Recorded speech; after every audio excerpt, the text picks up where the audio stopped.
Hey everyone, this week we have a very old and a very new release. These are both Caterham Super 7s, and yeah, I'm pretty sure I said that right. It's not Caterham, it's Caterham. These are tiny little go-kart cars that weigh about 1,500 pounds.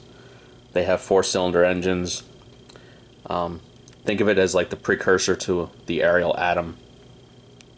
This is by Kyosho. This is a really old release, probably dating back to the late 90s, I'd say. I've been chasing this for a long time. It's been in a collection for a little while now, about 6 months. Original retail was probably about $79, $89, but again, that was in the late 90s. The nice thing is the naked, I guess this is aluminum or stainless steel, I'm not sure. The naked metal is kind of neat. I mean, there isn't that much detail to be seen here because it's a very basic car. We do have carpeting, and we do have, I guess, rubberized seatbelts. The hardware is not metal; it's all painted rubber. Again, these usually have some version of a Ford 4-cylinder engine, maybe Cosworth heads and things like that. But there's your engine detail. Looks like 2 side draft carbs. Can't quite make out what it says on the engine. It says, I think it says Ford. Like I said, usually a Ford engine in these. I picked this up not that long ago, like I said, maybe for $40 or so, which at that price I'm not mad at it. Then we've got the new guy, which is an updated version of the same car, Caterham 7.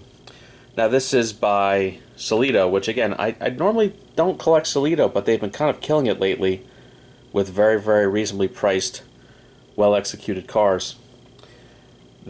Nothing opens. The hood does not open on this. And again, retail is like $40, $45. I picked this up on eBay for $20. No one even bothered to bid against me. I mean, 20 bucks, a little bit more than a Maisto. Again, really happy with it. Not too much to see underneath. I think there might be some chip lettering on the back right there. Oh well.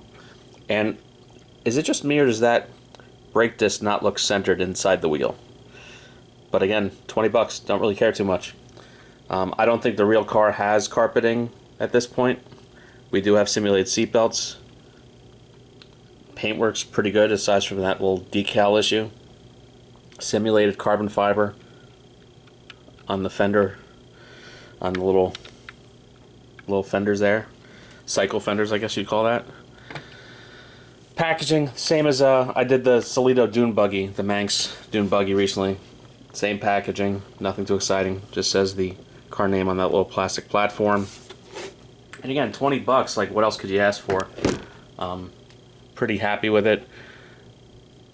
I like quirky subject matter, and this to me counts as quirky. It's not exactly something you see every day. So that's it for this week.